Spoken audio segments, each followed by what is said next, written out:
जय हिंद दोस्तों, स्वागत है आप सभी का हमारे YouTube चैनल पर। आज की इस वीडियो में यहाँ पर हम लोग ऊंचाई और दूरी के बहुत ही ज़बरदस्त प्रश्नों को देखने वाले हैं और इन प्रश्नों को करने के लिए एक शॉर्ट ट्रिक बताया जाएगा जिसकी सहायता से आप बहुत ही कम समय में इन प्रश्नों को सॉल्व कर सकते हैं। और ऊंचाई और दूरी का ये तीसरा वीडियो है हमारा। इससे पहले 2 पार्ट ऊंचाई और दूरी यानी हाइट एंड डिस्टेंस का अपलोड कर चुके हैं। तो अगर वो वीडियोज़ नहीं देखे हैं शुरू के वीडियो में यानी पहले वीडियो में हमने पूरा कॉन्सेप्ट समझाया था, बताया था यहाँ पर ऊंचाई और दूरी के बारे में, है ना। वहाँ पर ट्रिक भी हमने डिस्कस किया है। तो पहला जो वीडियो है उसको ज़रूर से देखिएगा और दूसरा वीडियो भी देख लीजिएगा। यहाँ भी ट्रिक के बारे में बात करेंगे, कॉन्सेप्ट के बारे में बात करेंगे, तो आपको घबराने की ज़रूरत नहीं है।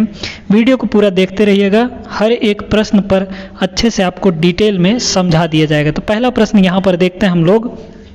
दिया गया है मंच के ऊपर, है ना, मंच के ऊपर से 50√3 मीटर की दूरी पर टावर के शीर्ष का उन्नयन कोण कितना है? 30 डिग्री है। ठीक है, यदि टावर की ऊंचाई 60 मीटर है तो मंच की ऊंचाई क्या होगी? तो चलिए देखिएगा, यहाँ पर सबसे पहले हम लोग इसका डायग्राम बनाते हैं। ठीक है, बोला है मंच के ऊपर से 50√3 मीटर की दूरी पर एक टावर है। ठीक है, तो हम सबसे पहले यहाँ पर तो ग्राउंड आप सबसे पहले बना ही लीजिए। ठीक है, तो लीजिए हम यहाँ पर ग्राउंड जो है बना दिए। अब यहाँ पर ध्यान दीजिएगा, एक मंच है, तो लीजिए हम मंच भी बना दिए, है ना। ये क्या है? हमारा एक मंच है। ठीक है, अब इस मंच से कितने मीटर दूर? 50√3 मीटर दूर। तो मान लीजिए यहाँ से यहाँ तक ये 50√3 मीटर दूर एक हमारा ये है, क्या कह रहे हैं इसको? टावर है। ठीक है, टावर की ऊंचाई कितना दिया है? यहाँ पर 60 मीटर है। ये टोटल जो है, ये टोटल कितना है हमारा? 60 मीटर का है। अब बोल रहा है कि मंच के ऊपर से, मंच यहाँ है हमारा, मंच का ऊपरी सिरा, है ना, इसके ऊपर से टावर के शीर्ष का उन्नयन कोण। तो यहाँ पर टावर का शीर्ष को मिला दीजिए इस मंच से हम टावर के शीर्ष को मिला दिए। अब बोला है कि उन्नयन कोण, तो उन्नयन कोण तो क्षैतिज के साथ बनेगा ना। यहाँ पर ये कोण कितना बनाए रहा है हमारे पास? 30 डिग्री का बन रहा है। यदि टावर की ऊंचाई 60 मीटर है तो मंच की ऊंचाई क्या होगी? यानी ये हमको फाइंड करना है कि यहाँ पर ये जो है ये कितना होगा। ठीक है, बड़ा ही आसान सा सवाल है। देखिए, मंच से टावर की दूरी कितनी है? यहाँ पर 50√3 मीटर है, यानी ये हमारा कितना दिया गया है? 50√3 मीटर। जब ये 50√3 मीटर है तो ये भी तो हमारा 50√3 मीटर ही होगा, है ना। बात समझ में आ रही होगी आपके। अब देखिए, हम आपको बताए थे कि आप 30 के सामने वाला अनुपात जो रेशियो होता है, रेशियो ऐसा होता है, देखिएगा फिर से एक बार समझा रहे हैं, 30 डिग्री, 60 डिग्री और 90 डिग्री, है ना। अब इस त्रिभुज में देखिए, जब ये 30 है तो ये वाला कितना डिग्री होना चाहिए? 60 डिग्री होना चाहिए। और ये तो हमारा फिक्स है 90 डिग्री ही होगा, तभी ना तीनों मिला के हमारा 180 होगा, है ना। तो हमने क्या बताया था कि 30 के सामने वाला अगर अनुपात 1 में है, ठीक है, तो 60 के सामने वाला किस अनुपात में होगा? √3 के अनुपात में होगा, यानी √3 गुना होगा। और 90 के सामने वाला यानी कर्ण जो होगा हमारा, वो 2 के अनुपात में हो जाएगा। ठीक है, जब 30, 60 और 90 का कोण दिया गया हो एक त्रिभुज में, ये याद रखिएगा, है ना। तो देखिए, अगर हम 30 के सामने वाले को 1 अनुपात में ले लें, है ना, तो ये वाला भुजा हमारा कितना हो जाएगा? 1 अनुपात में। तो 60 के सामने वाला किस अनुपात में होगा?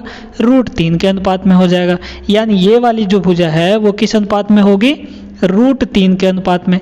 अब यहाँ पर देखिए, √3 अनुपात √3 का अनुपातिक मान यहाँ पर कितना दिया गया है?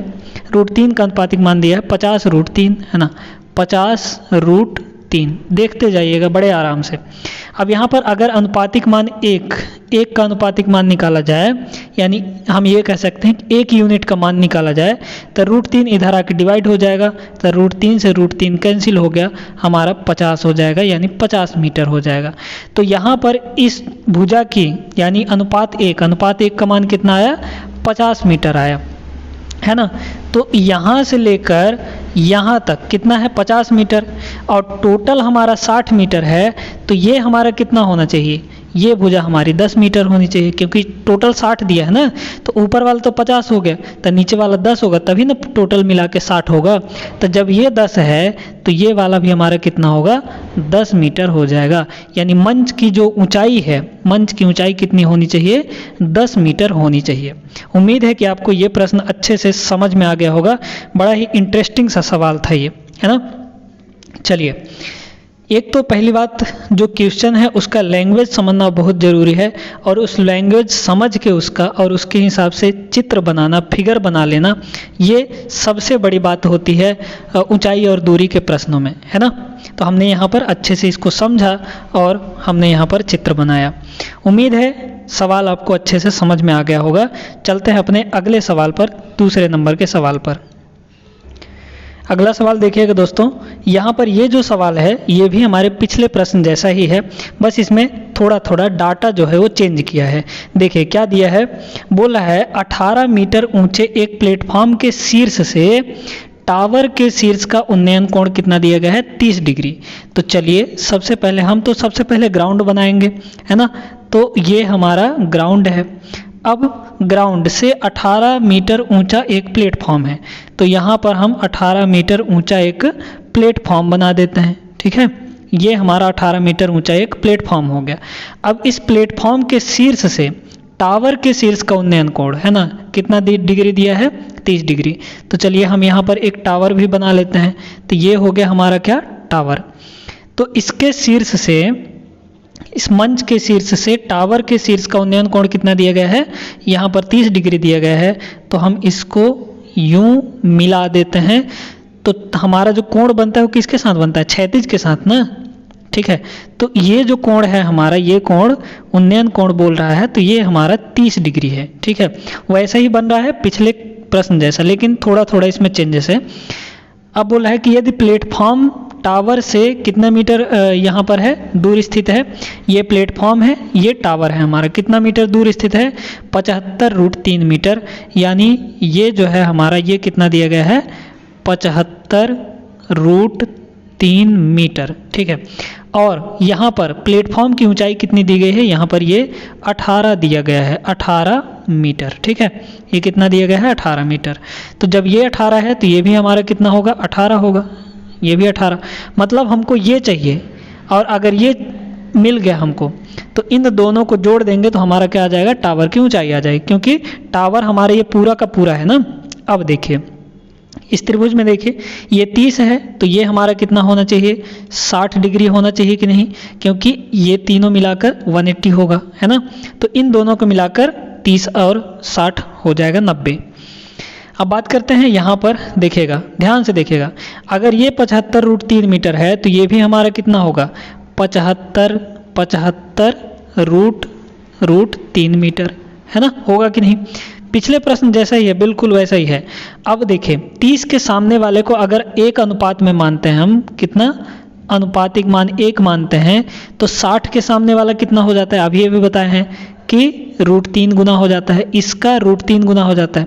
तो देखिए यहाँ पर अनुपातिक मान √3 का वैल्यू कितना दिया है हमारे पास, यहाँ पर 75√3 मीटर, 75√3 मीटर, है ना।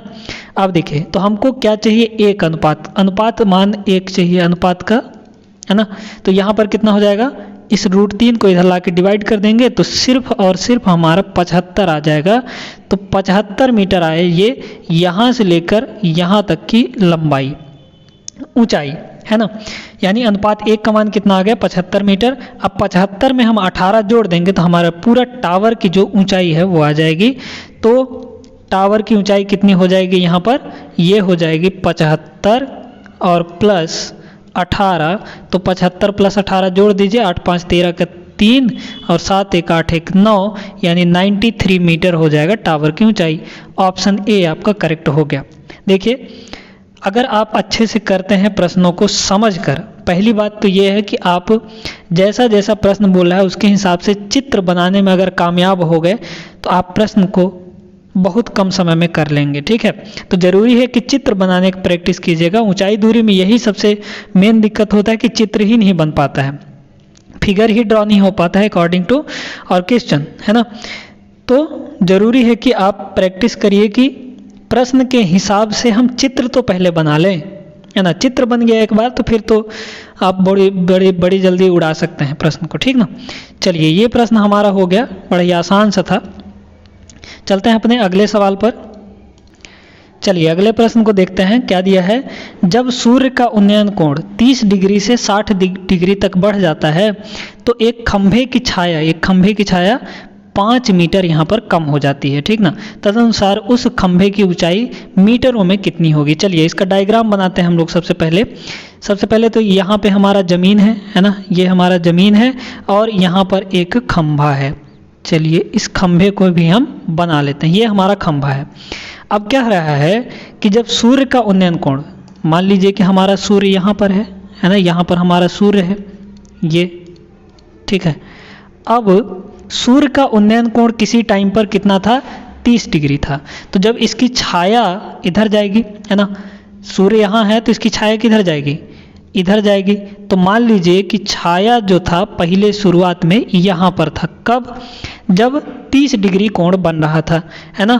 तो इसको यहाँ से मिला दीजिए तो हमारा 30 डिग्री का कोण यहाँ पर बन जाएगा, रफली 30 डिग्री का कोण। अब देखिए क्या कह रहा है कि 30 डिग्री से 60 डिग्री बढ़ जाता है।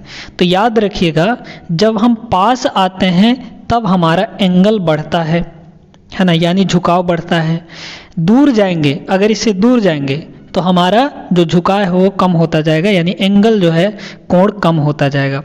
तो देखिए जब 30 से 60 डिग्री बढ़ जाता है तो खंभे की छाया कितनी हो जाती है, यहाँ पर 5 मीटर कम हो जाती है ना। तो पहले इतना छाया था, यहाँ से लेकर ये पूरा इतना छाया था। अब कितना कम हो गया, 5 मीटर कम हो गया, यानी यहाँ पे आ गया मान लीजिए छाया। तो ये कितना कम हो गया आपकी बार, 5 मीटर कम हो गया। अब कितना उन्नयन कोण हो गया, यहाँ पर 60 डिग्री हो गया, क्योंकि बोला है 30 डिग्री से 60 डिग्री तक बढ़ जाता है तो खंभे की एक छाया 5 मीटर कम हो जाती है। तो यहाँ से अब की बार उन्नयन कोण कितना हो गया, यहाँ पर 60 डिग्री हो गया। ये कितना हो जाएगा, 60 डिग्री हो जाएगा। बड़ा ही मस्त सा सवाल है ये, देखते जाइएगा। तदनुसार उस खंभे की ऊंचाई ज्ञात करनी है, मतलब हमको ये यहाँ पर हाइट ये निकालनी है ना। देखिए अब क्या करेंगे, हम आपको बोले थे दूसरे वीडियो में कि जब 2 त्रिभुज दिए गए हैं तो आप सबसे पहले काम करिए छोटे वाले त्रिभुज में, है ना। तो अगर ये 60 डिग्री है तो ये हमारा कितना डिग्री होगा, 30 डिग्री हो जाएगा, है ना। और देखिए अब बड़े वाले त्रिभुज में अगर देखें तो ये अगर ये 30 डिग्री है तो ये पूरा का पूरा कितना होना चाहिए, 60 डिग्री होना चाहिए, तभी तो दोनों मिलाकर 90 अंश होंगे, है ना। अब देखिए अब छोटे वाले त्रिभुज में अगर देखा जाए तो 30 के सामने का अनुपात हम कितना लेते हैं, अनुपात 1 लेते हैं, और 60 के सामने वाले का अनुपात कितना लेते हैं, यहाँ पर अनुपात √3 लेते हैं, क्योंकि 30 के सामने जितना भी रहेगा 60 के सामने उसका √3 गुना हो जाएगा। बात क्लियर हो गई। अब यहाँ पर देखिए ये जो हमारा है 30 डिग्री के सामने बड़े वाले त्रिभुज की अगर बात करें तो 30 डिग्री के सामने √3 है ना। तो 60 डिग्री के सामने क्या हो जाएगा, इस √3 का √3 गुना हो जाएगा। तो यहाँ से ये कितना हो गया अब की बार, √3 का √3 गुना। तो √3 का √3 गुणा करिए तो ये आ जाता है कितना, 3 के बराबर। यानी यहाँ से लेकर यहाँ तक हमारा कितना अनुपात हो गया, √3 का अनुपात 3 का अनुपात हो गया, सॉरी। ध्यान रखिएगा 30 के सामने जितना भी रहेगा 60 के सामने उसका √3 गुना हो जाएगा। तो 30 के सामने हमारा क्या है, √3 है, तो 60 के सामने क्या होगा टोटल, इसका √3 गुना हो जाएगा, यानी √3 का √3 गुना हो जाएगा, यानी 3 हो जाएगा। अब जरा बताइए कि इसका मान क्या होगा, इस भुजा के मान। टोटल तो हमारा 3 है और यहाँ से लेकर यहाँ तक कितना है, यहाँ से लेकर यहाँ तक है हमारा 1, है ना। तो 3 में से 1 घटाएंगे तो ये हमारा आ जाएगा, यानी 2 आ गया, अनुपातिक मान 2 आ गया, ठीक ना। तो यहाँ पर हम देख पा रहे होंगे कि अनुपातिक मान 2 का अनुपातिक मान कितना है, 5 मीटर के बराबर दिया है, 5 मीटर के बराबर दिया है। तो यहाँ पर अगर अनुपातिक मान 1 निकालें, 1 का अनुपातिक मान है ना। तो कितना हो जाएगा, 2 को इधर लाना पड़ेगा यानी 5/2 हो जाएगा। अब हमको क्या चाहिए, अनुपात √3 चाहिए, क्योंकि हाइट निकालनी है ना हमको। हाइट का अनुपातिक मान कितना है, √3 है। तो √3 का दोनों साइड गुणा कर दीजिए, तो यहाँ पर ये हो जाएगा √3 का अनुपातिक मान कितना आ जाएगा, 5/2 और √3, यानी कहाँ दिख रहा है आपका ऑप्शन, ऑप्शन ए में दिख रहा है 5/2 √3, यही आपका आंसर हो जाएगा। ठीक है, तो उम्मीद है कि ये सवाल, इस तरह के सवाल जो है ना वो पिछले वीडियो में भी हम करवाए थे, यानी वीडियो नंबर 2 में, दूसरे पार्ट में हाइट एंड डिस्टेंस के। वीडियो नहीं देखें तो ज़रूर से जाके एक बार देख लीजिएगा, क्योंकि वहाँ पर बहुत बढ़िया बढ़िया प्रश्न करवाए हैं, है ना। तो उम्मीद है कि ये समझ में आ गया होगा आप सभी को। चलते हैं अपने अगले सवाल पर। अगला प्रश्न देखिएगा दोस्तों, यहाँ पर एक इमारत के शीर्ष से देखे जाने पर पूर्व की ओर स्थित समान ऊंचाई वाले दो घरों के अवनमन कोण कितने कितने बन रहे हैं, यहाँ पर 45 डिग्री और 30 डिग्री है। यदि दोनों घरों के बीच की दूरी 50 मीटर है तो इमारत की ऊंचाई मीटरों में ज्ञात कीजिए। चलिए सबसे पहले तो हम ग्राउंड बनाते हैं। यहाँ पर ये हमारा हो गया ग्राउंड, ठीक है, ध्यान से देखते जाइएगा। फिर हम बना लेते हैं एक इमारत, तो ये हमारा मान लीजिए ये हो गया हमारा इमारत, है ना, ये हमारी इमारत हो गई। अब बोल रहा है कि इमारत के पूर्व में, है ना, इस साइड मान लीजिए कि इधर ही पूर्व है, समान ऊंचाई वाले दो घरों के अवनमन कोण कितने कितने हैं, 45 डिग्री और 30 डिग्री। तो मान लीजिए कि एक घर यहाँ पर है, एक घर यहाँ पर है और एक घर यहाँ पर है ना। इनके उन्नयन कोण कितने कितने बन रहे हैं, 45 और 30। तो इसके शीर्ष से, इमारत के शीर्ष से यहाँ पर दोनों घरों को हम मिलाएंगे तो उन्नयन कोण कितना कितना का बनेगा, एक का बनेगा 45 डिग्री और दूसरे का बनेगा यहाँ पर 30 डिग्री। ध्यान दीजिएगा 30 को इधर मत करिएगा क्योंकि गड़बड़ हो जाएगा। फिर जैसे ही पास आते जाता है आपको साफ साफ दिख रहा होगा कि किसका यहाँ पर झुकाव ज़्यादा है। तो इस वाले का झुकाव ज़्यादा है, इसलिए हमारा ये हमारा 45 डिग्री होगा, है ना। यदि दोनों घरों के बीच की दूरी 50 मीटर है, एक घर ये है हमारा, एक घर ये है, इन दोनों के बीच की दूरी कितनी दी गई है, 50 मीटर दिया गया है। तो बोल रहा है इमारत की ऊंचाई मीटरों में ज्ञात कीजिए। बड़ा आसान सा सवाल है, पिछले सवाल जैसा ही है, लेकिन बस यहाँ पर कोण बदल दिया गया है। ध्यान दीजिएगा, ये 45 है तो ये भी 45 होगा क्योंकि दोनों को मिला के 90 होना है। अगर ये 30 डिग्री है तो यहाँ पर ये कितना होना चाहिए, 60 डिग्री होना चाहिए, बड़े वाले त्रिभुज के लिए अगर देखा जाए। अब देखिए यदि हम 45 के सामने वाले को 45 में हमने क्या बताया था कि जब ऐसा दिया हो 45 और 90, है ना, एक त्रिभुज में अगर 45 90 दिया है तो अगर हम इसको अनुपात 1 लेते हैं तो 45 डिग्री तो ये भी है, इसके सामने वाला भी अनुपात 1 हो जाएगा, और ये वाला जो होता है 90 के सामने अगर पाइथागोरस लगा दिया जाए तो किस अनुपात में आ जाता है, √2 के अनुपात में आ जाता है, ठीक ना। ये कॉन्सेप्ट ध्यान में रखिएगा। तो 45 के सामने यहाँ पर अगर हम इसको अनुपात 1 में लें तो इस 45 के सामने वाला भी किस अनुपात में हो जाएगा, अनुपात 1 में हो जाएगा, क्योंकि बराबर कोणों के सामने की भुजाएं बराबर होती हैं, ठीक है। अब देखिए यहाँ पर 30 डिग्री के सामने वाला 1 अनुपात में है तो इस पूरे 60 डिग्री के सामने वाला किस अनुपात में होगा, √3 के अनुपात में होगा, क्योंकि हम बताए थे कि √3 गुना हो जाता है ना। तो ये जो टोटल है ये हमारा किस अनुपात में हो गया, √3 के अनुपात में हो गया, यहाँ से लेकर यहाँ तक। तो देखिए टोटल हमारा √3 है और यहाँ से लेकर ये हमारा 1 है, तो इसका क्या होगा, इसका अनुपात क्या होगा, तो ये हो जाएगा टोटल √3 और में से क्या घटाएंगे, 1 को घटा देंगे, है ना। तो √3 - 1 हो जाएगा, यानी यहाँ पर हमारे पास अनुपात √3 - 1 की वैल्यू कितनी दी गई है, 50 दिया गया है ना। हमको पूछ क्या रहा है, इमारत की ऊंचाई, यानी अनुपात 1 का मान चाहिए, ये वाला हमको चाहिए, ये टोटल यहाँ पर है ना, ये चाहिए हमको। तो कितना हो जाएगा, देख लीजिए यहाँ पर अगर अनुपात 1 का मान निकालना हो तो इसको उधर ले जाएंगे तो बटे हो जाएगा, यानी अनुपात 1 बराबर ये हो जाएगा 50/50 बटा √3 - 1, है ना।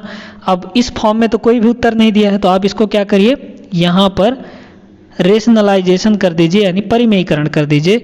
देख लीजिए परिमेयीकरण को कैसे किया जाता है। परिमेयीकरण देखिए, अगर यहाँ पे माइनस दिया है तो इसको प्लस करके ऊपर नीचे इसका गुणा कर दीजिए, तो √3 + 1 और नीचे भी हमारा √3 + 1 हो जाएगा। अब यहाँ पर देखिए तो ये हो गया 50 है ना, 50 और √3 + 1। अब बटे में देखिए a - b, a + b क्या होता है, a² - b², यानी √3 का स्क्वायर कितना हो जाएगा 3 माइनस 1 का स्क्वायर 1, यानी 3 - 1 2 हुआ। 50/2 कितना हो जाएगा 25, तो यहाँ पर यह आ जाएगा 25 और सॉरी यहाँ पर 25 होगा है ना, 25 √ यहाँ पर √3 + 1 है ना। तो कौन सा ऑप्शन करेक्ट हो रहा है यहाँ पर, ऑप्शन नंबर डी यहाँ पर करेक्ट हो जाएगा। उम्मीद है कि ये सवाल भी समझ में आ गया होगा। अगर कैलकुलेशन अगर फास्ट करते हैं आप तो बड़ी जल्दी हो जाता है ना। चलिए चलते हैं यहाँ पर अगले सवाल पर हम लोग। अगला सवाल आपके कंप्यूटर स्क्रीन पर ये रहा, देखिएगा क्या दिया गया है।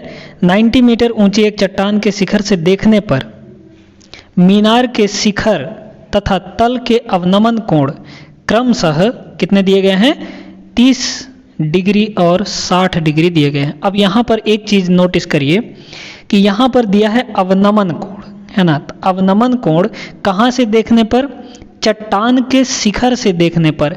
इसका मतलब ये है कि जो मीनार है वो छोटा है किससे, चट्टान से। भाई चट्टान ऊपर होगा तब तो हम नीचे देखेंगे, तभी तो अवनमन कोण बनेगा हमारा, है ना। जब नीचे देखते हैं तब हमारा अवनमन कोण बनता है, ऊपर देखते हैं तो हमारा उन्नयन कोण बनता है। बात समझ में आया। तो जो हमारा चट्टान है वो ऊंचा है किससे, मीनार से। ठीक है, तो चलिए यहाँ पर डायग्राम बना लेते हैं। सबसे पहले तो हम ग्राउंड बनाना चाहेंगे। ये हमारा है ग्राउंड और ये हमारा एक यहाँ पर ये हो गया मीनार, है ना। इतना चीज़ आप बना लिए। मीनार की ऊंचाई कितनी दी गई है यहाँ पर, ये दिया गया है 90 मीटर। अब आगे देखिए, तो इसके शिखर से देखने पर मीनार, अच्छा चट्टान के शिखर से देखने पर एक मीनार के शिखर तथा तल के अवनमन कोण क्रमशः 30 और 60। अच्छा तो देखिए यहाँ पर हम एक मीनार भी बना देते हैं। चलिए ये हमारा हो गया मीनार। मीनार छोटा है, यहाँ से देखने पर इसके शिखर और तल है ना, तल हमारा ये हुआ है ना, किसका, मीनार का। बात समझ में आया। और इसको भी आप यहाँ से थोड़ा सा मिला दीजिए तो हमारा बात बन जाएगा। ठीक है, चलिए सब कुछ हो गया है। अब उन्नयन कोण बोला है कितना कितना है, 30 डिग्री और 60 डिग्री है शिखर का। तो शिखर का यहाँ पर अवनमन कोण हम आपको बताए थे कि अवनमन कोण पे ज़्यादा ध्यान मत दीजिएगा। अवनमन कोण और उन्नयन कोण बराबर होते हैं, इसलिए आप समय बचाने के लिए यहाँ पर सीधे इसको 30 डिग्री ले लीजिए, उन्नयन कोण ही बना दीजिए इसको। और ये वाला भी हमारा ये एंगल कितना हो जाएगा, 60 डिग्री हो जाएगा। 30 और 60 बोला है ना। ध्यान दीजिएगा अवनमन कोण हमारा यहाँ बनता, यहाँ ऐसे क्षैतिज के साथ, ये हमारा 30 होता और ये टोटल हमारा 60 हो जाता। बात समझ में आया ना। तो हमने अवनमन कोण का झंझट न लेके उन्नयन कोण ही बना दिए, क्योंकि अवनमन और उन्नयन दोनों बराबर होते हैं। ठीक है, बात समझ में आ गई। अब देखिए क्या बोला है, तदनुसार उस मीनार की ऊंचाई कितनी होगी, मतलब हमको ये चाहिए, ये वाला हमारा कितना होगा, ये ऊंचाई कितनी होगी, ये हमको चाहिए। चलिए देखिएगा, छोटे वाले त्रिभुज में देखते हैं हम लोग। ये हमारा 30 डिग्री है, तो ये टोटल कितना होना चाहिए, 60 डिग्री होना चाहिए। ठीक है, अगर ये 60 है छोटे बड़े वाले त्रिभुज में, तो ये हमारा कितना होना चाहिए, 30 डिग्री होना चाहिए। अच्छा देखिएगा, अब आगे देखिए, हम बोले थे आपको कि सबसे पहले छोटे वाले त्रिभुज में काम करिए। तो देखिए √30 के सामने, 30 डिग्री के सामने अगर हम इसको 1 अनुपात में मान लें, कितना अनुपातिक मान 1, तो इस 60 के सामने क्या होगा, ये वाला हमारा कितना हो जाएगा, ये वाला हमारा हो जाएगा √3, है ना, क्योंकि 60 के सामने वाला √3 के अनुपात में होता है। तो जब देखिए ये जितना है उतना ही तो ये भी तो होगा, ये भी तो हमारा √3 के अनुपात में होगा, है ना, क्योंकि दोनों की लंबाई समान है।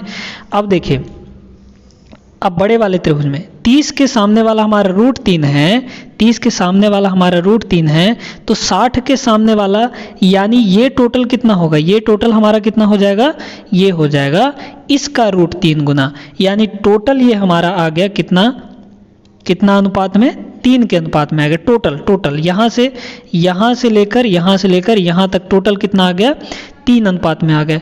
क्योंकि 30 के सामने हमारा √3 है तो 60 के सामने इसका √3 गुना हो जाएगा, है ना। तो इसका जब √3 गुना करेंगे तो 3 आ जाएगा, यानी टोटल हमारा कितना, टोटल हमारा 3 के अनुपात में। और टोटल का ही मान हमको दिया गया है चट्टान की ऊंचाई, है ना। तो अनुपातिक मान 3 का वैल्यू कितना दिया गया है, यहाँ पर 90 दिया गया है ना। तो अगर अनुपातिक मान 1 की बात करें तो कितना हो जाएगा, ये 1 की बात करें तो ये हो जाएगा 90/3, है ना। 3 को इधर ले आइए तो कितना हो जाएगा, ये 30 मीटर हो जाएगा। ठीक है, अब ध्यान दीजिएगा, अगर ये हमारा 30 है तो ये हमारा कितना होगा, 60 हो जाएगा, क्योंकि टोटल हमारा कितना होना चाहिए, 90 होना चाहिए। तो अनुपात 1 का मान मतलब ये यहाँ से लेकर यहाँ तक ये हमारा कितना है, ये 30 मीटर है, तो ये नीचे वाला कितना होना चाहिए, 60 मीटर होना चाहिए, तभी तो टोटल हमारा 90 डिग्री होगा। तो ये हमारा 60 मीटर हो गया। जब ये 60 मीटर है तो ये भी 60 मीटर होना चाहिए, सामने की भुजाएं है ना भाई, बराबर होंगी। तो ये 60 तो ये 60, और यही हमको निकालना था, ये हमारा क्या हो जाएगा, मीनार की ऊंचाई हो जाएगी, यानी 60 मीटर इसका आंसर हो जाएगा। उम्मीद है समझ में आ गया होगा अच्छे तरीके से। आप ज़्यादा से ज़्यादा जो भी काम है ना वो चित्र में ही करते जाइए और दिमाग में करिए, तभी आपका जल्दी प्रश्न होगा, है ना, उत्तर जल्दी आएगा। जितना ज़्यादा आप पेन चलाएंगे उतना ज़्यादा आपका टाइम लगेगा। अगर आप दिमाग में चीज़ें करते हैं जल्दी तो आपका कम समय लगने वाला है। चलिए अगले सवाल पर चलते हैं। अब हम लोग देखेंगे यहाँ पर कुछ अलग टाइप के प्रश्न, है ना। 3-4 प्रश्न देखेंगे, बहुत ही ज़बरदस्त सवाल हैं। उन प्रश्नों को, उस टाइप के प्रश्नों को देखकर ही आप उसका उत्तर बता सकते हैं बिल्कुल 2 सेकंड के अंदर। पहला प्रश्न देखते हैं हम लोग। यहाँ पर दिया गया है, एक क्षैतिज समतल पर स्थित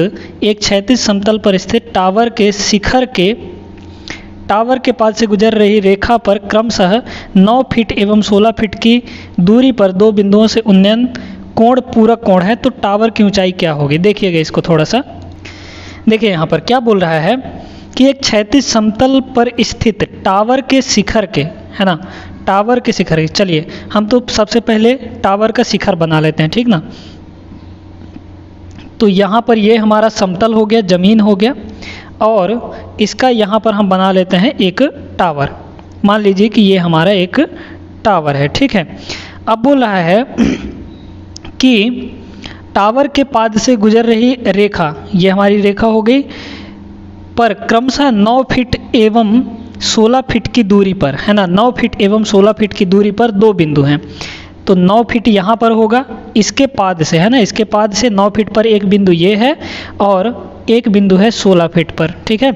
तो यहाँ से लेकर यहाँ तक की दूरी जो है 9 फीट है, और यहाँ से लेकर यहाँ तक की दूरी जो है वो 16 फीट है, ठीक ना। ध्यान से समझते जाइएगा। बाकी के आगे के जो प्रश्न है ना उनको हम एकदम चुटकियों में करने वाले हैं, इसमें थोड़ा सा समझ लीजिए ताकि आपको कॉन्सेप्ट पता चल जाए, ठीक है। ये टोटल 9 फीट है और ये 16 फीट है। अब यहाँ पर देखिएगा, ये यहाँ से इसके शीर्ष से बोल रहा है कि जो उन्नयन कोण बन रहा है इन दोनों बिंदुओं पर, है ना, इन दोनों बिंदुओं पर, कहाँ से, इसके शीर्ष से इन दोनों बिंदुओं पर जो उन्नयन कोण बन रहा है वो दोनों पूरक कोण हैं। क्या बोल रहा है यहाँ पर, उन्नयन कोण जो है वो पूरक कोण है। तो पूरक कोण का मतलब क्या होता है कि अगर एक थीटा है तो दूसरा 90 माइनस थीटा होगा, क्योंकि दोनों कोणों का योग, दो पूरक कोणों का योग सम कितना होता है, 90 डिग्री होता है। तो अगर हम इसको थीटा लेते हैं, ध्यान दीजिएगा, अगर हम इसको थीटा लेते हैं तो ये वाला कितना हो जाएगा, ये वाला हो जाएगा 90 माइनस थीटा, ठीक है। ये एंगल कितना हो जाएगा, यहाँ पर हम थोड़ा अच्छे से बना देते हैं, ये एंगल कितना हो जाएगा, 90 माइनस थीटा हो जाएगा, ठीक है। अगर ये थीटा है तो ये 90 माइनस थीटा। क्यों बोला है ऐसा, क्योंकि यहाँ पर दोनों पूरक कोण हैं। बात समझ में आ गई। अब देखिए तो पूछ रहा है टावर की ऊंचाई क्या होगी। टावर की ऊंचाई क्या होगी, यानी हमको यहाँ पर ये h फाइंड करना है, ऊंचाई फाइंड करनी है। ठीक है, ये यहाँ पर पहला बिंदु A है, ये यहाँ पर दूसरा बिंदु B है। यहाँ से लेकर यहाँ तक इसके पाद से लेकर बिंदु A की दूरी 9 फीट है और इसके पाद से लेकर बिंदु B तक की दूरी 16 फीट है। तो देखिएगा जब आपको ऐसा डायग्राम दे और साथ में यहाँ पर बोले कि ये दोनों कोण पूरक कोण हैं, तो पूरक कोण के कंडीशन में ये जो हमारा हाइट है ना, ये हो जाता है अंडर रूट पहली दूरी यानी यहाँ से लेकर यहाँ तक A इसको कह सकते हैं और दूसरी दूरी यानी B। ठीक है, पहली दूरी यहाँ पर A इक्वल टू कितना है 9 फीट और B इक्वल टू यानी दूसरी दूरी यहाँ से यहाँ तक की दूरी कितनी है 16 फीट है। बस इस फॉर्मूले में आप रख दीजिए, क्या हो जाएगा ये A इंटू B यानी 9 गुणे 16। 9 गुणे 16 कितना होता है 144। अब 144 का वर्गमूल आ जाता है कितना 12, यानी 12 फीट होगा इसका आंसर। जो हाइट होगा किसका टावर का वो कितना हो जाएगा 12 फीट हो जाएगा, यानी ऑप्शन यहाँ पर बी आपका करेक्ट आंसर हो जाएगा 12 फीट। ठीक है, तो जब इस डायग्राम को देख लीजिए, बस इसको दिमाग में बैठा लीजिए कि अगर ऐसा आएगा तो हम तुरंत इस फॉर्मूले को लगा देंगे।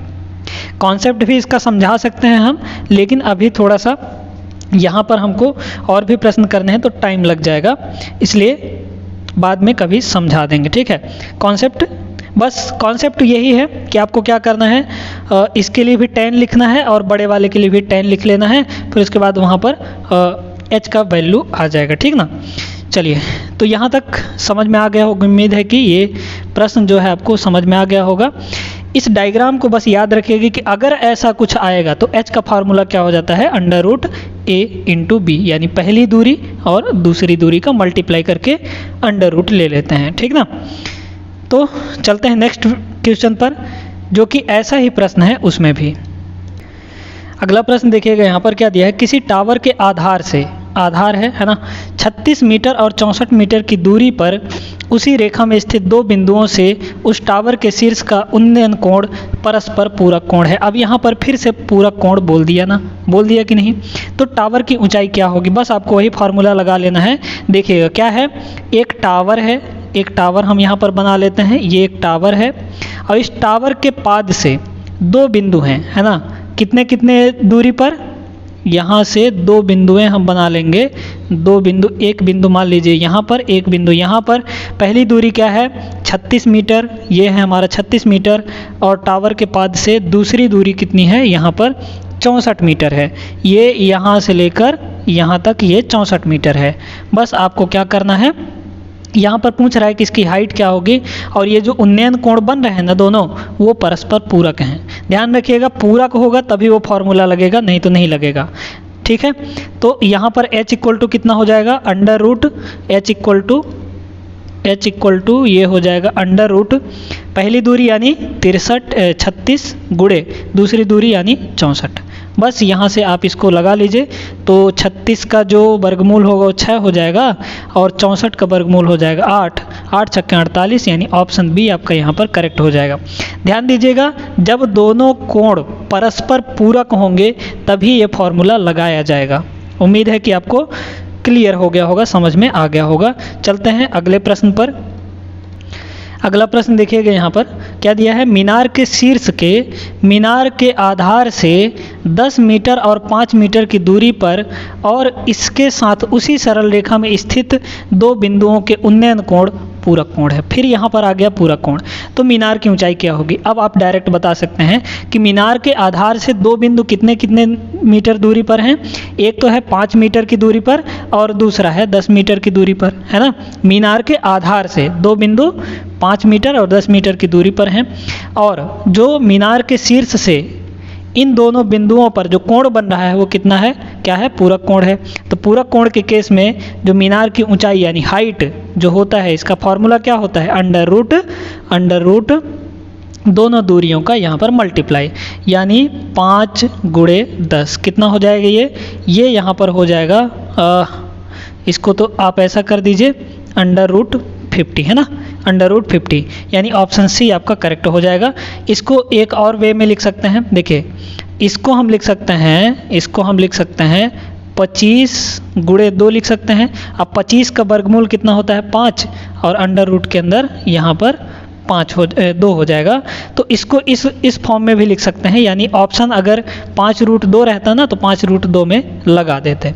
उम्मीद है कि ये भी आपको क्लियर हो गया होगा, समझ में आ गया होगा। चलते हैं अपने अगले सवाल पर। इसी तरीके का है ना, हम आपको दिखा रहे हैं कि किस किस मतलब टाइप तो एक ही है, मतलब कैसे कैसे प्रश्न पूछ सकता है, कैसे कैसे बना सकता है, और आप सिर्फ उसको पढ़कर अगर पूरा कोण बोल रहा है उसमें और 2 दूरियां दी गई हैं तो मीनार की ऊंचाई क्या होगी, इस फॉर्मूले से आप निकाल सकते हैं h = पहली दूरी इंटू दूसरी दूरी। ठीक ना। चलते हैं नेक्स्ट क्वेश्चन पर। यहाँ पर अगला सवाल बहुत ही आसान सा सवाल है। देखिए, एक टावर के आधार के साथ 2 मकान संरेख हैं। एक टावर है, टावर हम बना लेते हैं यहाँ पर। एक ये टावर है, इस टावर के आधार के साथ 2 यहाँ पर जो घर हैं मकान वो एकदम संरेख हैं, है ना। तो एक घर मान लीजिए यहाँ पर है, एक घर यहाँ पर है। अब बोल रहा है उससे 3 मीटर और 12 मीटर की दूरी पर अवस्थित हैं। तो ये जो है ये हमारा 3 मीटर है, और यहाँ से लेकर ये कितना है 12 मीटर की दूरी पर है ना। यहाँ तक 3 मीटर है और ये पूरा 12 मीटर है। इन दोनों मकानों के टावर के शीर्ष के उन्नयन कोण पूरक कोण है। अब फिर यहाँ पूरक कोण दे दिया, तो पूरक कोण है ना, जो यहाँ से लेकर यहाँ तक और यहाँ से लेकर यहाँ तक जो उन्नयन कोण बन रहे हैं वो पूरक कोण हैं। तो टावर की ऊंचाई क्या होगी, यानी हमको h फाइंड करना है। तो h के लिए तुरंत फार्मूला लगाइए यहाँ पर, √ पहली दूरी हमको कितनी दी गई है 3, और गुणे दूसरी दूरी यानी 12 × 36, और 36 का वर्गमूल हो जाता है 6, यानी 6 मीटर हो जाएगा क्या टावर की ऊंचाई। तो दोस्तों आज के इस वीडियो में बस इतना ही। अगले वीडियो में हम लोग यहाँ पर जो हाइट एंड डिस्टेंस है उसी के बहुत ही ज़बरदस्त प्रश्न करने वाले हैं। तो आज की इस वीडियो में विदा दीजिए हमको, मिलेंगे नेक्स्ट वीडियो में। उम्मीद है कि ये वीडियो आपको पसंद आया होगा। पसंद आया हो तो लाइक कर दीजिए वीडियो को, और अपने दोस्तों के साथ शेयर भी कर दीजिएगा। मिलते हैं नेक्स्ट वीडियो में, तब तक आप सभी अपना ख्याल रखिए। जय हिंद।